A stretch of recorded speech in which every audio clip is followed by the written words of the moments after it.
નમસ્કાર મિત્રો, આજે હું તમને જણાવવા જઈ રહ્યો છું કે મોરાડુંગરી પ્રાથમિક શાળામાં શિક્ષક દિવસ કેવી રીતે ઉજવાયો। દર વર્ષે 5 સપ્ટેમ્બરનો દિવસ શિક્ષક દિવસ તરીકે ઉજવવામાં આવે છે। આ દિવસ ભારતના પૂર્વ રાષ્ટ્રપતિ અને મહાન શિક્ષણશાસ્ત્રી ડો. સર્વપલ્લી રાધાકૃષ્ણનના જન્મદિવસ નિમિત્તે મનાવવામાં આવે છે। મોરાડુંગરી શાળામાં આ દિવસ ખૂબ જ આનંદપૂર્વક ઉજવાયો। વિદ્યાર્થીઓએ પોતાના પ્રિય શિક્ષકોને શુભેચ્છા પાઠવી, કાર્ડ અને ફૂલ આપ્યા। સૌથી રસપ્રદ બાબત એ હતી કે શાળાના મોટા વિદ્યાર્થીઓએ એક દિવસ માટે શિક્ષક બની અને નાની કક્ષાઓમાં ભણાવ્યું। આ અનુભવ વિદ્યાર્થીઓ માટે બહુ અનોખો અને યાદગાર રહ્યો। કાર્યક્રમ દરમિયાન વિદ્યાર્થીઓએ કવિતાઓ પાઠ કરી, ગીતો ગાયા અને ભાષણો આપ્યા। સૌએ શિક્ષકો પ્રત્યે આભાર વ્યક્ત કર્યો।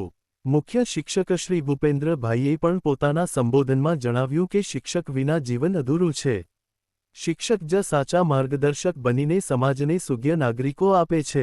આ રીતે મોરાડુંગરી શાળામાં શિક્ષક દિવસની ઉજવણી ઉત્સાહભેર અને યાદગાર બની। આપનો ખૂબ ખૂબ આભાર।